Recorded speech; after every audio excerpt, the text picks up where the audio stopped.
Good afternoon, and we're on to our final session for our series for LinkedIn Lives about team building. And super excited this week as we have Nat, who is the founder of Future Kind Collective, talking to us about culture and how to build that so that we can build the best team and to get the best out of our teams. So I will hand over to Nat. Please, could you let us know, what's brought you to developing the Future Kind Collective? What's your experience so far?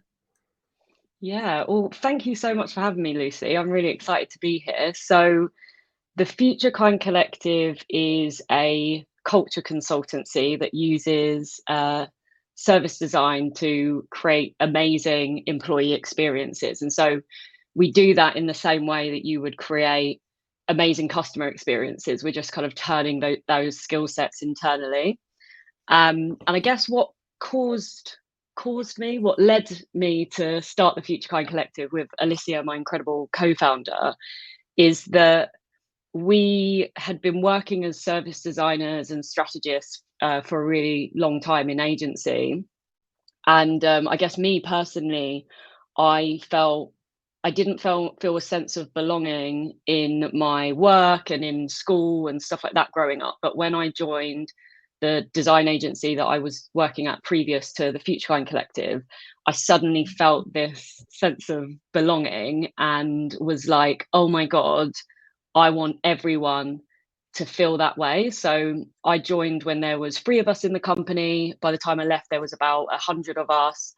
And so when we started to get big enough that we needed more structure and we needed a leadership team, I was like, let me be head of culture. Let me apply everything we do for our clients' customer experiences to our internal employee experience. And so after that, for a couple of years, I was kind of working hand in hand with our parent company's HR team, but bringing design and human-centered design and research and all of those skill sets to the people and culture experience of the agency. So I just kind of got really hooked on that and was like, I just want to be doing this all the time.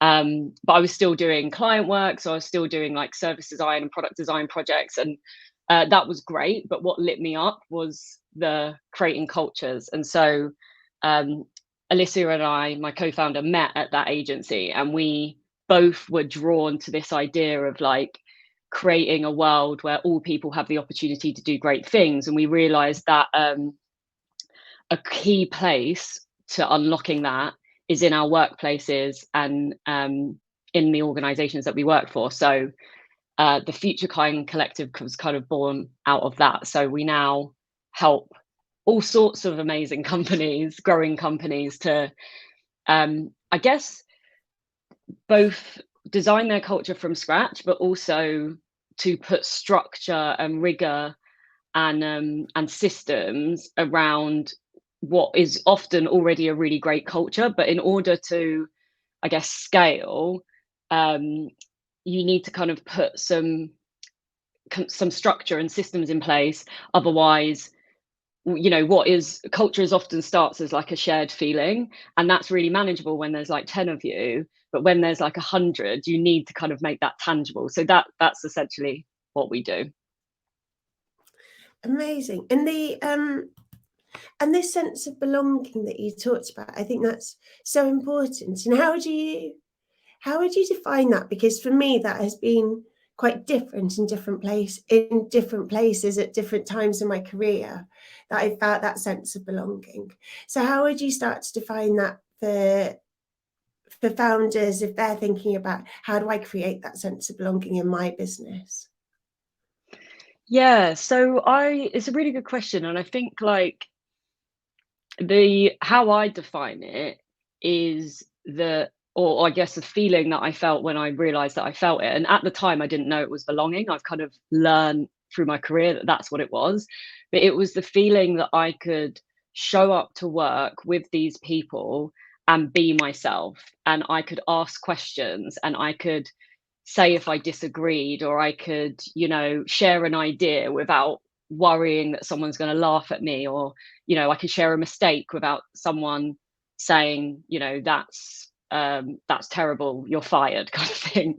And I know that that description that I just said kind of it leans into psychological safety and it leans into inclusion, but I just felt like I was safe there, that people wanted me there, that I was able to connect with the people that I was with, and ultimately I was able to be myself. And I think the reason why that's so important for founders to think about what belonging means in their organization is that that sense of belonging helps your people and yourself to do their best work, to bring, you know, the most innovative, crazy ideas to the table and to solve the really big problems that we have in front of us. And ultimately, the reason why it does that is because belonging unlocks our creativity.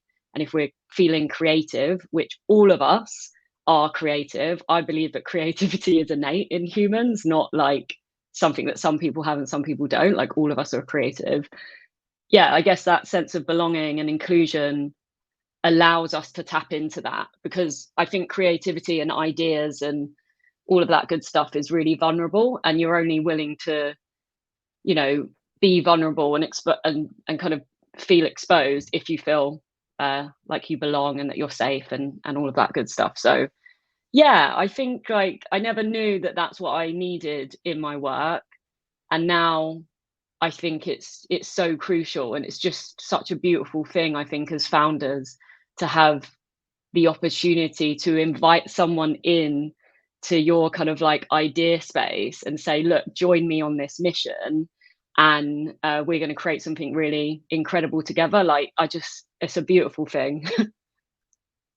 Oh my, this resonates so much with me, because when I've worked in a toxic environment, I felt that I didn't have that creativity because I was so worried about protecting myself and second guessing what Yeah, would happen, that actually I think my output decreased and what I created wasn't the best work. Whereas when I felt that I had that opportunity, as you talk about, you know, share a problem. If you have a problem, just talk about it and share it, not feel that you have to be defensive and hide it. You're then yeah. able to have that. And you talked about belonging and unlocking creativity, and I think that's so important. You mentioned psychological safety, and this is a phrase that's only been talked about. I've actually only really heard about in the last sort of year or so, and I'd love you to explain that a bit more. I think it is very similar to the sense of belonging, but I think it's really important for people to understand and to make sure that we're creating that within our businesses. Yeah, absolutely. So, psychological safety is specifically the being able to share your opinions, to challenge, to make mistakes without feeling like you're going to be judged, punished, or you know, ridiculed. So, it is. It's literally like that safety around your actions and what you say, and so that's a critical pillar of a great culture, because especially when, you know, growing a company, there are lots and lots of ups and downs, and sometimes, you know, things are going to hit the fan and you need people around you that are going to tell you when things are bad, because if you don't have psychological safety, people will hide mistakes, people will tell you something looks better or the outlook looks better than it actually is. And I think like so many of like the big disastrous like company failures are often, you can often see clues that it wasn't psychologically safe. So people, like, you don't want yes people, you want people that can kind of hold you to account and highlight the bad as well as the good, and psychological safety is so critical for that. And it's really hard, it's not a constant thing. Like Mm. sometimes you might have great psychological safety, but if you're a company that maybe has had to let people go, psychological safety is going to take a nosedive. So then it's really important, like particularly like we're seeing so many redundancies at the moment. It's really important that companies that are having to make people redundant are very quickly investing in their people and culture immediately after that. And I don't mean like throwing money at it, I mean throwing time and effort at it. because that's when people are most uncertain, most untrustful. I'm not sure if that's quite the right word, but hopefully you understand what I mean. So yeah, like psychological safety in those times is going to be like really low, and so we need to build it back up. And it's a constant cyclical thing. So it's something, I mean, culture's like that in general, right? It's constantly evolving. It's never done. There's always some kind of emerging challenge that we need to face. So looking at culture in that way and seeing it as a constantly changing, evolving thing, I think is really important as well. And so you can kind of identify what areas need attention at any given time. And how, I totally agree. And how, as founders, can we build that? Because I found that telling people to, saying to people, just ask your question if you're unsure. If you've got a problem, share it. It's not about pointing blame. It's just the quicker we share it, the quicker we solve it.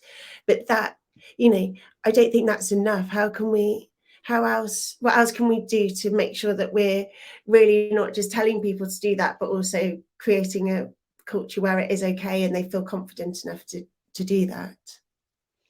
It's such a good question, because you're totally right. Like, telling is not enough. We have to. It's essentially the key is role modeling the behavior that you want to see. So if you want people to be vulnerable, if you want people to speak up and share their mistakes, you as the leader have to do the same. So you have to be the first person to put your hands up when you made a decision and it was wrong. You have to be the first person to kind of, show or to talk about when the business isn't going quite well. And you can do that in a way that's sensitive. I don't think like you need to show everyone every single panic that you have as a founder. But it's about, if you want people to give constructive feedback and to challenge you, you have to kind of create the environment for people to do that. If you want people to share ideas, create an environment where you speak last, for example, and you invite people to share the ideas. You let them know in advance that that's what you want them to do. So I think it's about role modeling and then repetition of what you want to see and why it's important to you and the business and for everyone's success. So yeah, 2 R's, role modeling and repetition, I would say, are key. And the one thing I always say about repetition is like, this kind of leans on communication more generally. And I think communication is like the bedrock of a great culture. And I think that especially Brits, we can feel a bit like awkward about saying the same thing over and over again. They're like, oh, they don't want to hear me say that. Like, I've said that too many times. But every time you say something, so let's take values, for example, every time you say, this is one of our values and this is what it means in practice, someone will hear it in a different way, or maybe they weren't ready to hear it the first time you said it. So repeat things almost like more times than feels, I guess if you have someone turn around and say, can you like shut up about that now, then you're doing it right. You want people to tell you to stop saying it, and then you're communicating it enough. They're like, we've got it, okay. But if you don't hear that, then more communication is needed. I think that's so right. And I think the vulnerability that we need to show as leaders. But I'd also say that, especially, I'm a first-time founder, that's also, you also have that imposter syndrome that you don't want to, you want to come across to someone that can lead and someone that your team can trust to be running that company that they're putting all their time and effort into as well. So I think, we need to go into that sort of ego a little bit, I think, to be able to do that. Claire has just asked, saying that they're a remote first startup. So what tips can you give for strengthening culture when we aren't physically with each other? Because it does need to be more, we need to try harder, really, don't we, when we're not always on together and we don't have those opportunities for those little chats and those quick coffees. Yeah, you know what, it's I love this question, and something that the pandemic definitely taught me is that if we design cultures, like regardless of whether you have an office space, you're a hybrid or whatever, if we design all cultures as remote first cultures, we are much more likely to have a successful culture as a result of doing that, because often when we're in the office or in a physical space, culture and the idea of camaraderie can be confused. So culture is the social contract between a group of people that says this is how we act and behave in pursuit of this common goal.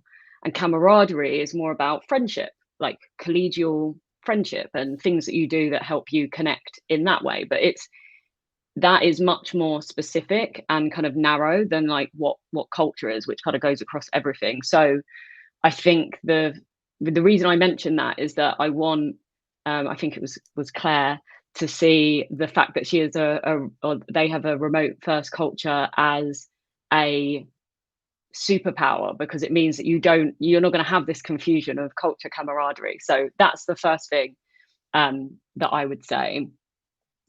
And then I guess in terms of the how, like how do we actually go about this? There's not really any difference between designing remote aside, designing a culture is kind of the same regardless of the settings. I think the biggest things that we have to consider in remote cultures is stuff like time zones and synchronous versus asynchronous workings. But in terms of like the buckets of activities or the buckets of things that we need to think about to design that culture, it does kind of go across all models. And I'd kind of break it down into 3 buckets. And I'm being careful not to call them steps, because culture design isn't linear. But this kind of follows a bit of a linear thing, but you can kind of tap into whichever bucket is most appropriate to you given where your company is at. So the first thing is that we need to define what the company stands for. So what I mean by that is, what is the purpose of the company? Like, why do you exist? And what's your vision and mission? So the future that you want to see and how you're currently aiming to get there. And then the final part being your values. So if your purpose, vision, and mission are like the North Star, they're far out, they're driving you forward. Your values are the things that are like really, they should be really present in your day to day and constantly kind of informing how you behave. And I think getting real clarity on that is incredibly important, because that's your foundation for your team and your organization. That's your anchor. That's the thing that needs to bring everyone together. You know, when times get hard, we refer back to those foundational elements and say, this is why we're doing this, this is who we are. And it kind of grounds us back in that and re-energizes us. So that's kind of like a definitions phase. And then that's great. A lot of companies do that. But what happens next is almost more important, especially in a remote setting. And so there's 2 things that we need to consider to, I guess, take our culture to the next level and actually make it a competitive advantage within our organization. And that's that we need to make stuff like our values tangible. So we need to turn them into measurable behaviors, and both look at like, what does this value look like on a good day? So when we're really living that behavior, and then what does that value look like on a bad day? So what undermines that value, so we can kind of hold ourselves accountable and know what the trade-offs are. And so that's kind of, that tells your people, okay, this is what we stand for, this is what that looks like in practice. And I guess the final part, which this is kind of a linear journey, but again, you can kind of navigate into this at any point.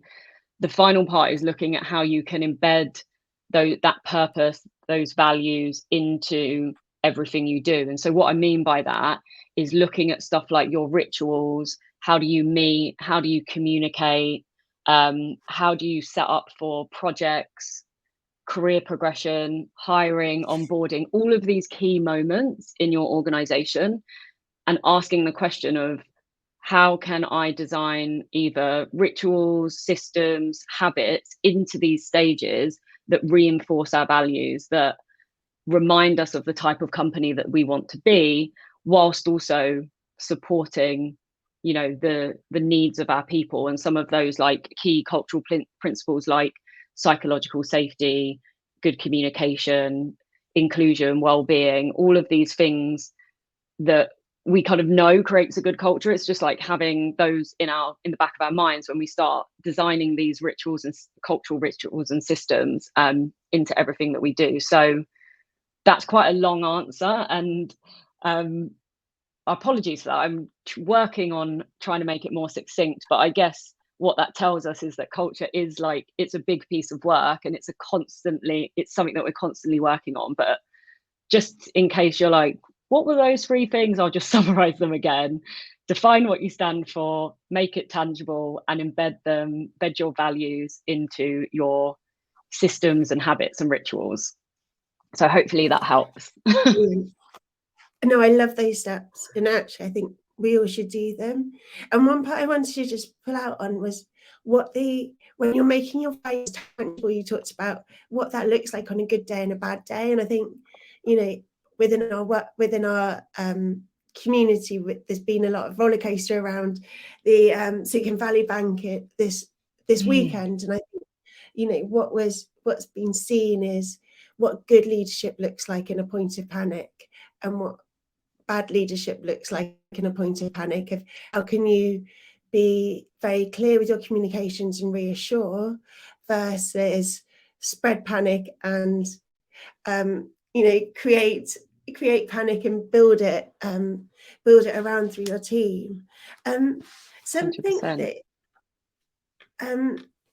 that you talked about, and I'd love to hear more about, is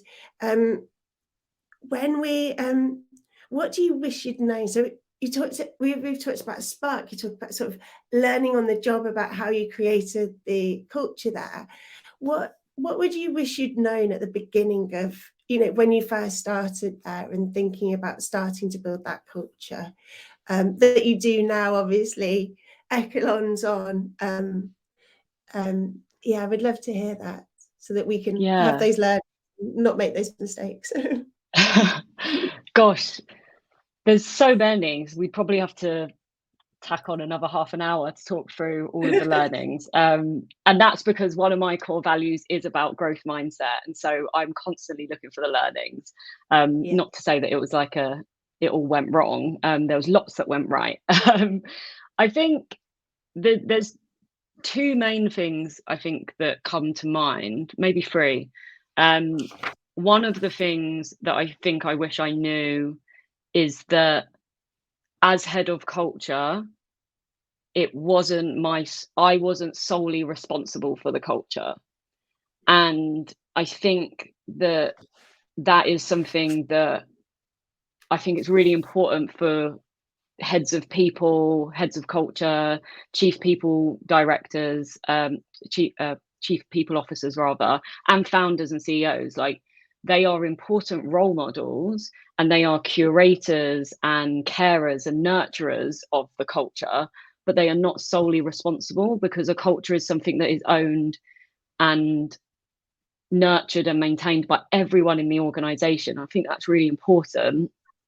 And I think the risk of not seeing it as a shared collective responsibility is that you take on a hell of a lot of emotional baggage, I think, with regards to culture, especially if you think you're solely responsible. Like, I thought I was solely responsible for the well-being of 70 odd individuals, and would make myself abundantly available for everyone and all of their problems. Now, I'm not a trained therapist, so that was not smart of me. And that had a toll on me and my energy. And I think, like, had I shared the work more, had I invited more people into this and not been like, I need to do this for my team, and like, everyone's looking to me to do this, then I probably would have saved myself from burnout and stress and that kind of stuff. So I think, like, my first thing I wish I would have known is that it's a shared responsibility, and it's much more powerful when more people are involved, not just the head of people or the chief people officer. So I think that's really important, and something that we now do with all of our client projects is that from the very beginning, we create what we call the culture champions or the culture activists communities. And that's people outside of the people team from every department within that organization who we bring together. So they're volunteers. We like to have people that are both big advocates of culture, but also people that are cynical as well, because you need that dynamic. And they're people that are going to help drive the initiatives forward and help us gain feedback. And, you know, so that, I think that's really important. That's something that we bring into our work now. And then I had a second thing. What was the second thing? Oh, yes, I remember. So I think that for a very long time in the agency Spark that I used to work with, we relied on the fact that what it meant to be a Sparky, or that's what we used to call ourselves, it was a feeling, it was an intangible thing. And so we would say stuff like, that person's a Sparky, or like, oh no, that person is not a Sparky. And like people got it when we were about, you know, less than 10 people. And I think that we put off actually defining what a tangible culture for Spark would be. And I didn't know this at the time, but I know this now. Like, the longer you wait to define your culture, the more cultural debt you accumulate. And what cultural debt is it's an accumulation of all of the things that you tolerate and let go within your organization that actually undermine your culture. And the reason that that's an issue is because it's an invisible thing, but it weighs in on your culture. It's the thing that will probably hold you back. Like, if there was someone in a meeting that was rude, or that was uncompassionate, or that like shut down someone's idea, and that's not the culture that you have, every time you let that go and you tolerate it, that actually creates your culture. It's the unsaid things that create your culture, and people think like, oh well, if it's okay to do that, then it's okay for me to do this. So yeah, I think like I wish I'd known how powerful it would be to start defining those things, defining both what supports our culture and what undermines it earlier, because not only does that help us, you know, reduce cultural debt and avoid it, it also means that we're not going to fall into our kind of unconscious bias. Because we spoke about this before, Lucy, of like, you can very easily just hire people that you're like, I get on with them really well, so I'm going to hire them. And when you have a culture that you're like, that person is us, or that person is that, it's very hard to distinguish whether that means they are a values fit and a culture add to your organizations, or they're just a cultural fit, a team fit, which means that they're probably very similar to the other people in the room. So I think, yeah, that cultural debt is something that Alicia and I have been talking a lot about in the last year or so. And I'm just fascinated with this idea of like trying to turn it from an intangible thing into a really visible thing. Because I think it makes sense, right? Like, everything we let go, everything we just let pass, it accumulates to create like this kind of dark side to our culture that it's going to hold us back. Whereas if we start thinking about what our culture looks like practically as early as possible, we're much more likely to avoid that debt and not have to pay it off later down the line, which is much more harder to do than just avoiding it in the first place. So those would be my two. I can't remember what the first one was now, but hopefully someone else does. The culture is a shared responsibility. So first of all, creating the champions, but then also this importance of defining what your values are first, so as not to keep creating this cultural debt. I love this term. Lots of people on the comments are loving this term, and cultural debt. It's so important, and a really good visualization of why it's so important to do it early on. Yeah. And how, so we're coming to the end, but just one more question before, I know that we're at time, but just one more question, because I think this concept of making sure you're hiring people that will be cultural champions and that will embody your values and how that shared responsibility of culture, because I think that's so important. How can we do that without just hiring people like us? You know. Yeah. are there any tips that you can give us to make sure that as we're building our team, we're thinking about the different personalities that fit in and the importance of that? Yeah, and this is so people probably get a bit tired of me talking about the power of values, because I still think that values these days is seen as a bit of a like fluffy thing, but they're so powerful if you put the time and effort into taking them from words on a page or words on a website into like something really measurable.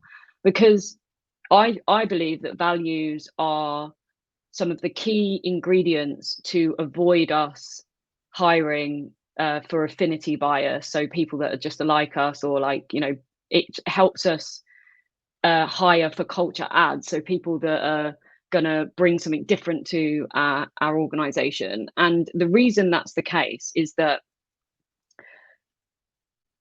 I think it's important for people that we hire to be inspired by our purpose and our vision or mission, and to believe in the values and the behaviors that support those values of the organization. Now, that doesn't mean that they need to have the same personality. You could have all sorts of personalities and like you know, preferences, but it's like that core bit. So for example, at the Future Kind Collective, one of our values is around compassion. So we believe that kindness is key, and that it should be given generously, and that our self-worth should be prioritized, and that's really what compassion means to us.